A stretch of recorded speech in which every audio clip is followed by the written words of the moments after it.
Hello and welcome to All-in-One MMA Media, brought to you here at Legacy Los Angeles with Khaleel Pearson and Matthew Nesta, who are both fighting this weekend, this Saturday, July 1st, in lightweight in the amateur pro circuit. So now we're going to direct these questions to the two fighters we have here. We're going to ask them a little bit about their backgrounds, and ultimately the first question is, why did you guys start fighting? What made you guys become fighters, and more so, what makes you wake up every day and say, you know what, one day I'm going to become a professional MMA cage fighter? So I want to start here with you, Matthew. I don't know. I've been fighting since preschool. I've been in some form of martial art. When I was 9, I saw my first UFC fight, and ever since then, I've just been like obsessed, just kind of pushing on track to go pro one day. What you could? I took karate when I was young. I did boxing maybe 10 years ago, but 4 years ago I had a knee surgery where I just didn't know what I could do to get back. So I started doing martial arts, started doing MMA, and since then it's just been helping me heal. A year ago I saw opportunity where I could train and do a camp for 6 months and get a fucking fight at the end of it. So I immediately signed up, and here we are, third fight. Something that the average person will never do is step in the cage. So I want to ask you guys, what is the feeling of winning and losing, whether it's inside the practice room, inside sparring, training, or in the cage? How do you guys describe that? Well, first of all, in training, I feel like it's important to lose often. You got to spend time putting yourself in vulnerable positions to learn. You want to learn from the people around you. You want to learn from your professors, and whoever it is, whether they're from a white belt to a black belt, you can learn something from them. So that's important. I also just took a loss, and I felt like it was tough, but I think my performance showed that I had a lot more highs than I had lows in my performance. So that was something to go off of. And then to finish the question, winning is fucking awesome. Like, there's no better feeling at the end of that shit to realize that you just went to war, you're healthy at the end of it, and you had support with you, and you have another opportunity to do it again. How about you, Matthew? Winning and losing. Tell me. So losing, I haven't lost MMA yet. I don't plan on losing MMA in a while. Okay, but I've lost some jiu-jitsu tournaments, and it's honestly not the worst thing. If anything, it helps me get better afterwards. Know what I got to work on, or just know if I kind of was lazy in the preparation. Winning, like you said, it's probably the best feeling in the world, but it doesn't last for that long. So that's why you want to keep getting in the cage and try to keep that up, keep winning. So ultimately, you think you guys do this to win, or you guys do this as the gladiator experience, of mixed martial arts, getting in there, whether it is a win or a loss? I think it's both. I mean, obviously you always want to win, but you can't win every single fight. And it's the everyday grind, we come here to get better. It's a journey, even if you do win, you know that you might still have holes to fill. So you just get back to the gym, get back to work. Just blessed to be able to train every day and just, do this.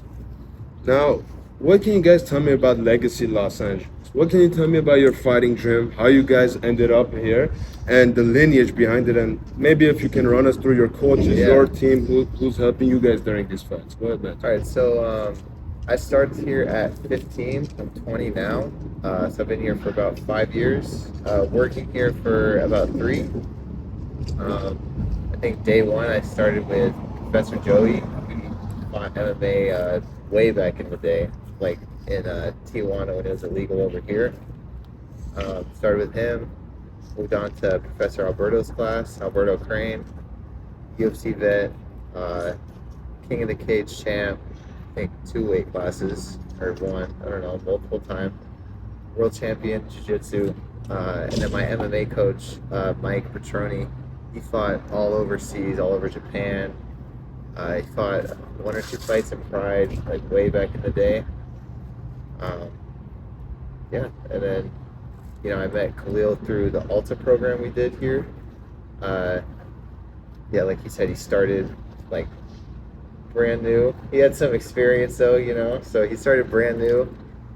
6 months in, then he got a fight, and now we're here. A year later. How about you, Chris? How would you describe Legacy? Legacy is awesome. It was hard for me to find an MMA gym beforehand. Like, I don't know, it's tough finding certain programs. So when I found that Alta was doing a program here, it had me hyped because I had heard a little bit about Alberto Crane. You know, I had trained jiu-jitsu for a little bit at a few other gyms, but nothing really felt like home. And as soon as I came here, we had Edson here, who started our MMA program, who just his personality kind of made me fall in love with it. And you see him, you see Professor Joey, you see Alberto, and you just see how not only happy they are doing this, how awesome and passionate they are about like what they do, their students, and everything that goes on here. So it's been awesome. They took me under their wing. I love TAC I'm literally about to do that now. Just embracing every part of what we have here. I did some martial arts beforehand.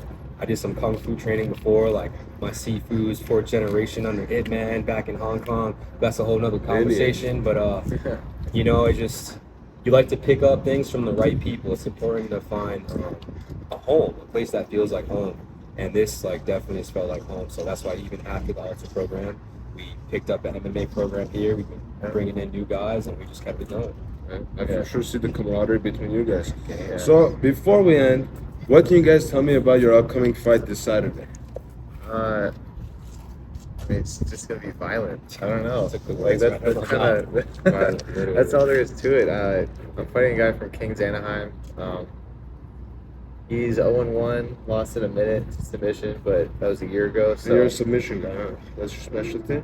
What would you say? What would you say your fighting style is? I would say I like striking a lot better, but my fights end up on the ground. So, you know, we'll see about this one. We'll see. And how about you, Cliff? My opponent is I think he was a high school wrestler. He's coming in off a loss. Good one though. Yeah, he's coming off a loss where he tried to out wrestle his opponent and ended up, you know, kind of paying for it. So I feel like if he comes in trying to do the same thing here, it's going to be the same outcome for him. Everyone thinks that I'm a grappler, especially because we come from legacy, jiu-jitsu base. They like think, you know, we're not strikers. And I did have a disappointing like striking in my last fight, but man, I'm excited to get out there and throw hands, be violent, calculated violence there. Yeah, a lot of people think legacy's like we're not really an MMA gym, to be honest. We have an MMA program, but we're not an MMA gym. We're a jiu-jitsu gym. So a lot of people really underestimate the striking here. Yeah.